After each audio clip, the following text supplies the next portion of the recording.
तो ये सब बौखलाए हुए हैं, परेशान हैं। देश में इस समय जो पार्टी है वो सिर्फ भारतीय जनता पार्टी है। ये सब एक हो रहे हैं, जितने भी भ्रष्टाचारी हैं। मायावती खुद भ्रष्टाचार में फंसी हैं, अखिलेश यादव खुद भ्रष्टाचार में फंसे हैं, राहुल गांधी आज दोबारा अपील करने गए हैं, मतलब जो बहुत बड़े घराने से आते हैं, कांग्रेस घराने से। तो इन सब लोगों का अब कोई वजूद नहीं रह गया। ऐसा बिल्कुल नहीं। आपको अगर जो प्रॉपर्टी मिली थी वो गेस्ट हाउस कांड से मिली थी और बीजेपी ने सहानुभूति इनके साथ करी। बीजेपी ने सहानुभूति करी और इन्होंने उसका विश्वासघात किया। बात समझ लीजिए, छल कपट किया। उसके बाद कहा कि 6 महीने हम रहेंगे, 6 महीने रहेंगे। अब ये अगर एक बार जैसे कहने हो जाए तो हमारे पूरे देश में सरकार होती, तो एक बार होकर भी तो ये लोग देख चुके क्या मिला था। आप बताइए क्या मिला था। तो ऐसा कुछ नहीं है। अभी भाजपा की साफ नींद देखकर ये सब घबराए हुए हैं और भाग रहे हैं, तितरा रहे हैं। ये बात ये पहले क्यों नहीं बोली थी? ऐसा है कि ये लोग बहुत दिन सत्ता से बाहर रह गए हैं ना मायावती, तो उन सेंसलेस हो गई हैं, तो उल्टा सीधा बयान दे रही हैं। तो उस बयान पे ध्यान देने का ज़रूरत नहीं है। मायावती सेंसलेस हो गई हैं, कुछ भी बोल दें तो उसको बस सुनना नहीं है। देश में केवल बीजेपी ही ऐसी सरकार है जो आम जनमानस का भला चाहती है।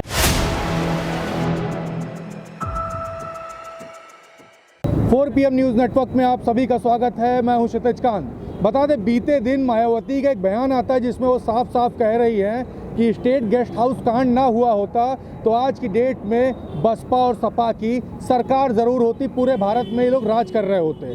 आपको बता दें स्टेट गेस्ट हाउस कांड के बारे में, तो 2 जून 1995 का दिन भारत के इतिहास में और यूपी के इतिहास में एक खास दिन था। मायावती ने समर्थन अपना वापस लिया, सपा की सरकार होती है। उसके जस्ट बाद भाजपा और अन्य विरोधी दलों ने समर्थन कर दिया, मायावती मुख्यमंत्री बन जाती हैं। उसके बाद लगातार एक दौर जारी रहता है जिसमें ये साबित हो जाता है कि दोबारा से कभी सपा और बसपा एक नहीं हो पाएंगे। मायावती लगातार तमाम आरोप लगाती रहती हैं समाजवादी पार्टी पर कि दलित विरोधी सरकार है। एक माहौल फिर से बना जिसमें अखिलेश यादव स्वयं जल्द ही रायबरेली के एक विद्यालय में जा कर के वहाँ पर काशी राम की मूर्ति का अनावरण करेंगे। उसके बाद ये सब बयान आते हैं कि अगर स्टेट गेस्ट हाउस कांड ना हुआ होता तो मायावती और सपा, समाजवादी पार्टी और बसपा मिल करके सरकार पूरे भारत बना ली होती और राज कर रहे होते। तमाम लोग हैं हमारे साथ, सभी से बात करेंगे और जानेंगे कि क्या मानना है इस पूरे मामले पर जो बसपा सुप्रीमो मायावती ने कहा। सर, सबसे पहले आपसे ही शुरुआत कर लेते हैं। मायावती जी का कहना है कि अगर स्टेट गेस्ट हाउस कांड ना हुआ होता तो भारत में मायावती और अखिलेश यादव के गठबंधन की, कह ले सपा और बसपा के गठबंधन की सरकार होती। क्या कहना है इस पर, आपका क्या मानते हैं? पहले नाम बता दें अपना। मेरा नाम दिनेश कुमार शर्मा है। जी दिनेश जी, हमें ये बताएं क्या मानते हैं इस पर? मेरा जो कहना है, सपा और बसपा जी, ये दोनों एक ही घराने की पार्टियां हैं। ये पार्टियां नहीं है, ये एक पारिवारिक संगठन है। और ये दोनों संगठनों का उत्तर प्रदेश में इतना बुरा हाल हो चुका है कि ये जो है अब कहीं के नहीं रहे हैं। उस बौखलाहट में मायावती भी बोल रही हैं, अखिलेश यादव भी बोल रहे हैं कि हम रायबरेली में काशी राम की मूर्ति का आज अनावरण करने गए थे वो। तो ये सब बौखलाए हुए हैं, परेशान हैं। देश में इस समय जो पार्टी है वो सिर्फ भारतीय जनता पार्टी है। ये सब एक हो रहे हैं, जितने भी भ्रष्टाचारी हैं। मायावती खुद भ्रष्टाचार में फंसी हैं, अखिलेश यादव खुद भ्रष्टाचार में फंसे हैं, राहुल गांधी आज दोबारा अपील करने गए हैं, मतलब जो बहुत बड़े घराने से आते हैं, कांग्रेस घराने से। तो इन सब लोगों का अब कोई वजूद नहीं रह गया, उत्तर प्रदेश में नहीं पूरे भारत में। इस समय पूरे भारत में सिर्फ एक ही लहर है, मोदी, उत्तर प्रदेश में योगी। अच्छा, उस समय की बात करें तो भाजपा ने तो समर्थन किया था। हाँ, भाजपा से उस समय गलती हो गई या उनको मौका दिया 6-6 महीने हम करेंगे, उसने धोखा किया। भाजपा ने धोखा नहीं दिया, धोखा मायावती ने दिया। गीता में एक श्लोक है, विश्वासम फलदायकम। विश्वास बहुत बड़ी चीज़ है।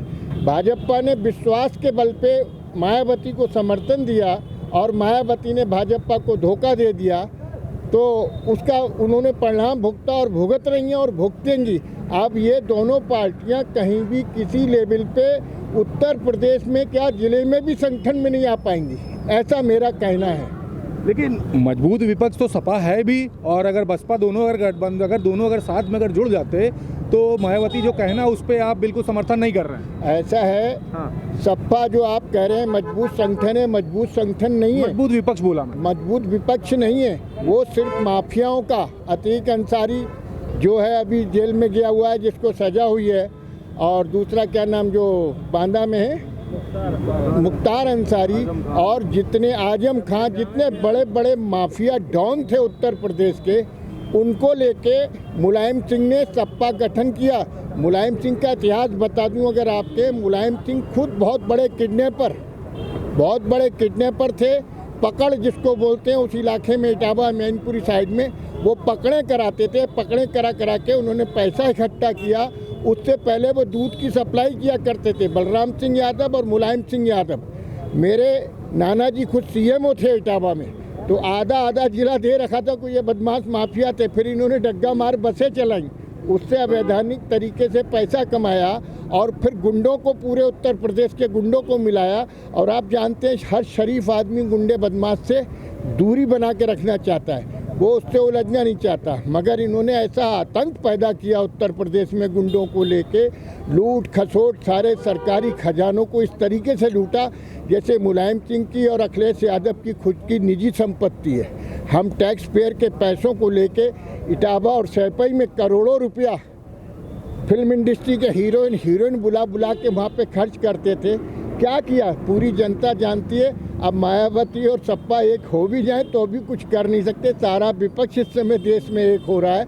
आज देश की स्थिति जो है जनता जान चुकी है, समझ चुकी है। देश के लिए, समाज के लिए अगर कोई पार्टी है तो सिर्फ एक भाजपा, भारतीय जनता पार्टी है।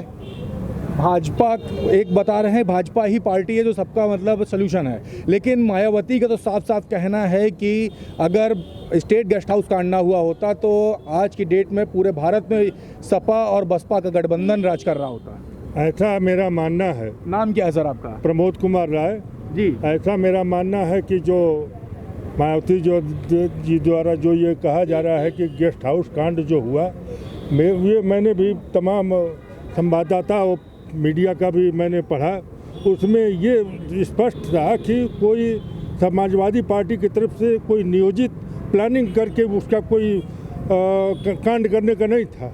वो एक इत्तेफाक थी कि वो घटना घट गई। इस नाते इसमें अब वर्तमान समय में समाजवादी पार्टी और बीएसपी आपस में एक दूसरे को जो कर रहे हैं वो तो नीति और नीयत का फर्क है। बस नीति नीयत का फर्क है, लेकिन सरकार जो बनाने की बात हो रही, पूरे भारत में राज करने की बात हो रही है। अगर दोनों गठबंधन हुआ होता तो सरकार इन्हीं की होती, ऐसा मानना आपका? इस बात को एकदम नहीं, बिल्कुल नहीं। अच्छा, आपसे बात कर ले, आपका नाम क्या है? मनमोहन निषाद। अच्छा मनमोहन जी, आपका क्या मानना है? मायावती साफ साफ कह रही हैं कि गठबंधन की बात कर रही है। अगर गठबंधन अगर होता सपा और बसपा में, सरकार उन्हीं की होती। क्या मानना है इस पर आपका? ऐसा बिल्कुल नहीं।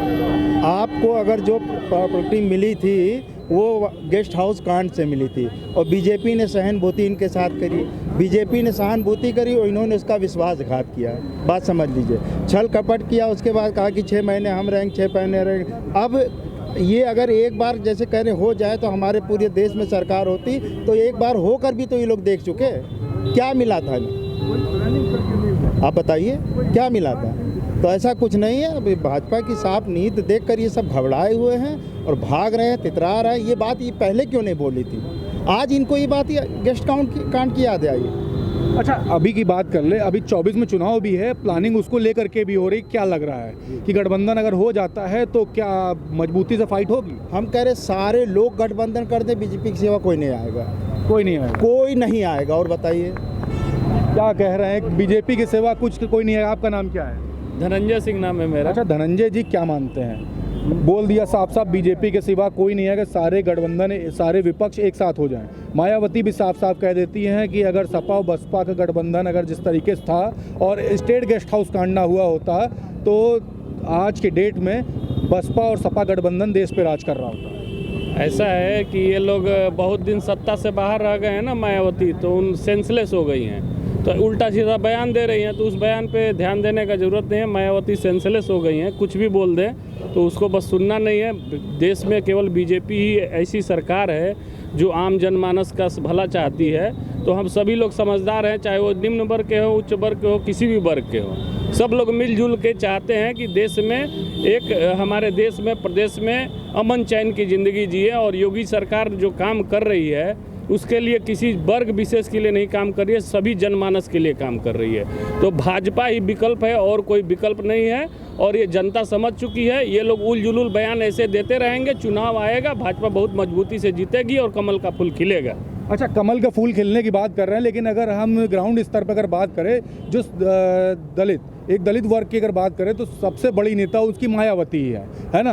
तो उनके लिए भी तो सोचना चाहिए। आपका नाम सर क्या है? मेरा नाम विवेक गौड़ है। अच्छा विवेक जी, आप क्या मानते हैं, ग्राउंड स्तर की अगर बात की जाए तो क्या भाजपा उस स्तर पर वर्क कर पा रही है? भाजपा उस स्तर पर वर्क कर पा रही है, तभी कहीं ना कहीं अगर देखा जाए तो जो अभी हुजूम आया बीजेपी में, इतिहास रचा कि यूपी में दोबारा से गवर्नमेंट बनी। और अगर दलितों के लिए अगर मायावती ने इतना काम किया होता या अखिलेश यादव ने काम किया होता तो आज ये चुनाव जो स्थिति देखने को मिली हमें, पिछले साल जो चुनाव हुआ उसमें जो स्थिति देखने को मिली, जो नतीजा आया, वो नतीजा शायद कहीं कुछ और होता। मायावती गवर्नमेंट में आई, उन्होंने पार्क बनवाई, इकलौती ऐसी महिला थी जिन्होंने अपनी मूर्ति जिंदा रहते रहते खुद लगवाई। तो उन्होंने पार्कों में पैसा लगाया। अगर दलितों के लिए ज़मीनी स्तर पर काम किया होता तो उसका परिणाम उन्हें कहीं ना कहीं चुनाव में देखने को ज़रूर मिलता। और अगर बात करें अखिलेश यादव जी की, अखिलेश यादव जी ने काम किए, लेकिन कहीं ना कहीं उनका ये मानना था, उनको ओवर कॉन्फिडेंस था कि हम ही वापस गवर्नमेंट बना पाएंगे और कहीं बीजेपी दूर दूर तक नहीं है। वो उनका ओवर कॉन्फिडेंस उनको लेकर डूब गया कहीं। अच्छा एक बात और कर लें, मायावती कल के दिन एक बैठक करती, बैठक में साफ साफ कहती हैं कि अगर स्टेट गेस्ट हाउस कांड ना हुआ होता तो मायावती मतलब बसपा और सपा का जो गठबंधन था देश पे राज कर रहा होता। इस पर क्या मानना आपका? ये सोचना तो देखिए, आप समझ रहे हैं अभी कहीं ना कहीं पूरे हिंदुस्तान में चुनाव का माहौल बन रहा है 2024 के लिए। सारे विपक्षी पार्टियां एक साथ जुट रही हैं। आप चाहे बिहार में देख लें, कलकत्ता में देख लें, महाराष्ट्र में देख लें, तो हर जगह कहीं ना कहीं मोदी जी को नीचे लाने का प्रयास किया जा रहा है। लेकिन कहीं भी ये संभव हो नहीं पाएगा। अगर प्रैक्टिकल लेवल पे आप देखें, चाहे ज़मीन से जुड़ा हुआ इंसान है, सबके लिए गवर्नमेंट कुछ ना कुछ कर रही है। जो उनका नारा है कि सर्वजन हिताय, सबजन सुखाय, सबका साथ, सबका विश्वास, सबका साथ, तो उसको लेकर वो हर वर्ग, हर समुदाय और हर क्षेत्र को लेकर चल रहे हैं। हिंदू हो, मुसलमान हो, सिख हो, ईसाई हो, किसी तरीके का कोई भेदभाव किसी भी के साथ नहीं किया जा रहा है, ऐसा मेरा मानना है। और जो हम देख रहे हैं उस तरीके से काम भी हो रहा है। हर जगह जगह हम जाते हैं तो देखते हैं लोग खुश हैं बीजेपी की गवर्नमेंट से। और बाकी अखिलेश यादव जी, मायावती जी सपने देखते रहे। सपने देखने हर इंसान का हक है, तो वो कभी भी देख सकता है। सपने देखने की बात कर रहे हैं। चाचा आपका नाम क्या है? विनायक कुमार शर्मा नाम है। अच्छा विनायक जी एक बात कर ले, सभी से वही प्रश्न कर रहे हैं कि मायावती और बसपा और सपा का गठबंधन की बात हो रही है। अगर स्टेट गेस्ट हाउस कांड ना हुआ होता तो आज के दिन पूरे भारत में कहीं ना कहीं बसपा और सपा की सरकार होती। 100% गलत है, 100% गलत है। जो काम दिखता है वही आगे बिकता है। जो काम चल रहा है इसके आगे कोई ना आया है ना आएगा, टिकेगा ही नहीं। आज की डेट में मोदी के आगे कोई अभी ऑप्शन नहीं है 24 और 29 तक, उसके बाद फिर देखा जाएगा। अच्छा पहले की बात कर लीजिए, पहली बार मोदी सरकार सत्ता में आई, उस दौरान अगर गठबंधन रहा होता मजबूती से, जिस तरीके से स्टेट गेस्ट हाउस कांड की अगर हटा दें, उस समय अगर मजबूती से लड़ा होता तो क्या आप मजबूती से टक्कर देती? ना ना ना, बीजेपी के आगे जब से मोदी खड़े हो गए तब से कोई नहीं टक्कर में है और ना रहेगा। मोदी जी के आगे कोई नहीं है, चाहे जितना काम करे, काम इनका दिखता है। ये नहीं कि गुंडा राज तो है ये ख़त्म, बाकी आपको काम दिखता है इनके यहाँ, बाकी कोई नहीं। बाकी जो काम आपने अखिलेश ने किया कहीं काम दिखता नहीं है, कर भी दिया लेकिन वो किसी काम का नहीं। साइकिल पथ बनवाया किस काम का? साइकिल पथ बन गया, वहाँ पे रेडी पटरी वाले लगा दिए और क्या फ़ायदा मिला? वो रिवर फ्रंट बनाया, वहाँ कोई जाने वाला नहीं, या तो उसका देख रेख करे या तो उसका कुछ करते। मायावती ने जो अपने समय में कुछ किया वो चलो देखने लायक था, ऐसा नहीं कि नहीं किया। लेकिन ये है कि हिंदू को लेके वो नहीं चल पाई, वो भी ब्राह्मण समाज को लेके वो तिलक तराजू, वो पता नहीं क्या क्या था कि मारो चार जूते चार, वो सब बेकार की बातें थी। जो राज है हिंदू राष्ट्र का होना है तो वो सही है, वही होगा, वो आगे नहीं तो आगे होना ही होना है। मतलब हिंदू राष्ट्र का मुद्दा सर्वोपरि, 100% हिंदू राष्ट्र का मुद्दा सर्वोपरि है। बिल्कुल हिंदू राष्ट्र का मुद्दा सर्वोपरि, बिल्कुल सर्वोपरि है। यही चलेगा। हिंदू राष्ट्र का मुद्दा सर्वोपरि, सबसे ऊंचे भी है। सबसे ऊंचा हिंदू राष्ट्र का मुद्दा सबसे सर्वोपरि। जी हाँ, सर्वोपरि। देखिए हिंदू राष्ट्र का मुद्दा सर्वोपरि, जो बात हो रही थी मायावती के द्वारा जो कही गई कि बसपा और सपा गठबंधन अगर रहा होता और स्टेट गेस्ट हाउस कांड अगर ना हुआ होता तो आज के दिन कहीं ना कहीं बसपा और सपा के गठबंधन की सरकार पूरे देश भर में होती। इस बात को लेकर के पब्लिक साफ साफ कह रही है कि मोदी जी के आगे कुछ भी नहीं चलता। अब देखने वाली बात होगी जो बातें जो निकल करके आई हैं और 24 का जो चुनाव है उसमें जो गतिविधियां हैं वो कहां तक के इम्पैक्ट डालने वाली हैं। तब तक ग्राउंड रिपोर्ट के लिए हमारे चैनल को सब्सक्राइब कर दो, जितना ज़्यादा हो सकेगा ये वीडियो ज़रूर शेयर करिएगा। मैं हूं क्षितिज कांत, कैमरा पर्सन शुभम के साथ। धन्यवाद।